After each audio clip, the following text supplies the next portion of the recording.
নূরকে হত্যার উদ্দেশ্যে আঘাত করা হয়। গণ অধিকার পরিষদের সভাপতি নুরুল হক নূরকে হত্যার উদ্দেশ্যে আঘাত করা হয়েছিল বলে মন্তব্য করেছেন বিএনপি মহাসচিব মির্জা ফখরুল ইসলাম আলমগীর। মঙ্গলবার দুপুরে ঢাকা মেডিকেল কলেজ হাসপাতালে নূরকে দেখতে এসে সাংবাদিকদের একথা বলেন তিনি। মির্জা ফখরুল বলেন, যারাই তাকে আঘাত করুক, হত্যার উদ্দেশ্যে আঘাত করা হয়েছিল, এটা খুবই পরিষ্কার। ফখরুল বলেন, নূরের অবস্থা আগের চেয়ে ইমপ্রুভ, কিন্তু ক্রিটিক্যাল অবস্থায় আছে। তার যে জায়গাগুলোতে ইনজুরি হয়েছে সেই জায়গাগুলো খুবই ফ্যাটাল। তার ব্রেনেও ইনজুরি রয়েছে এবং সেখানে ব্লিডিং হচ্ছে। চিকিৎসকদের সঙ্গে আলাপ করে জানতে পেরেছি এখানে চিকিৎসার কোনো ত্রুটি হয়নি। সে এখনও খেতে পারছে না, তাই তাকে পাইপ দিয়ে লিকুইড খেতে হয়। তার রিকভারি হতে সময় লাগছে। তাকে দেশের বাইরে পাঠানো দরকার।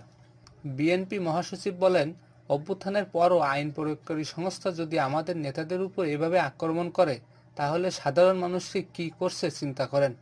এটা আমি কোনো মতেই মেনে নিতে পারি না। প্রধান উপদেষ্টা বিচার বিভাগীয় যে তদন্ত দিয়েছেন সেটা দ্রুত শেষ করে ব্যবস্থা নেওয়া উচিত। সরকারের কাছে বলছি, তাকে উন্নত চিকিৎসার জন্য দেশের বাইরে পাঠানো উচিত।